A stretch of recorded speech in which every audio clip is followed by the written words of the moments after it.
Junior health inspector 2024 PSC നടത്തിയ പരീക്ഷയിൽ പത്തനംതിട്ട ജില്ലയിൽ ഒന്നാം റാങ്കിന് അർഹനായ ശ്രീമതി വിഷ്ണുപ്രിയാണ് നമ്മുടെ മുമ്പിൽ നിന്നുള്ളത്. അപ്പൊ വിഷ്ണുപ്രിയക്ക് നമ്മുടെ സെനിത്ത് അക്കാഡമിയിൽ വന്ന് ഈ റാങ്ക് നേടാൻ വിഷ്ണുപ്രിയക്ക് എന്തുമാത്രം സെനിത്ത് അക്കാഡമി സഹായിച്ചു, അല്ലെങ്കിൽ സെനിത്ത് അക്കാഡമിയിലെ ക്ലാസ്സുകളൊക്കെ എങ്ങനെയായിരുന്നു, നമ്മുടെ സെനിത്ത് അക്കാഡമി പ്രൊവൈഡ് ചെയ്ത റാങ്ക് ഫയലും കാര്യങ്ങളും ഒക്കെ റാങ്ക് ഫയലൊക്കെ പഠിച്ചിട്ടാണോ, അതോടൊപ്പം അതിന്റെ ക്ലാസ്സുകൾ, അതായത് ഓഫ്ലൈൻ ക്ലാസ്സിൽ ചേർന്നാണ് പഠിച്ചത്, ഓൺലൈൻ ക്ലാസ്സിൽ ചേർന്നാണ് പഠിച്ചത്, ക്ലാസ്സിന്റെ മികവ്, ക്ലാസ്സിന്റെ നിലവാരം, അതോടൊപ്പം തന്നെ പരീക്ഷയിൽ എത്രമാത്രം വിഷ്ണുപ്രിയയെ സഹായിച്ചു എന്നൊക്കെയുള്ള കാര്യങ്ങൾ അറിയാൻ നിങ്ങളെപ്പോലെ തന്നെ എല്ലാവർക്കും, അതായത് നിങ്ങളെ കണ്ടുകൊണ്ടിരിക്കുന്നവർക്കും അത് അറിയാൻ ആഗ്രഹം ഉണ്ടാവും.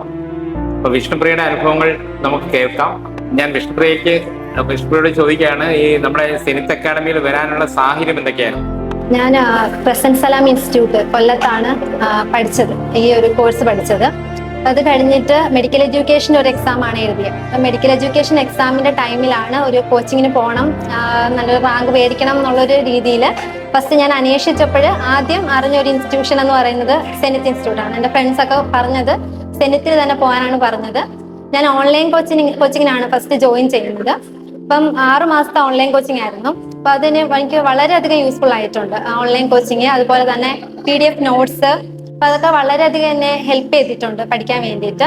പിന്നെ ഈ ഹെൽത്ത് സർവീസ് എക്സാം വന്നപ്പോൾ ഇവിടുത്തെ റാങ്ക് ഫയൽ, സെനിത്ത് ഇൻസ്റ്റിറ്റ്യൂട്ടിലെ തന്നെ റാങ്ക് ഫയൽ യൂസ് ചെയ്തിട്ടാണ് ഞാൻ പഠിച്ചത്. പാർക്ക് ടെസ്റ്റ് ഫോളോ ചെയ്യുന്നതിനോടൊപ്പം തന്നെ റാങ്ക് ഫയലിലെ ക്വസ്റ്റ്യൻസും കൂടെ നോക്കിയിട്ടാണ് പഠിച്ചത്. അപ്പൊ അത് എന്നെ ഒരുപാട് ഹെൽപ്പ് ചെയ്തിട്ടുണ്ട്.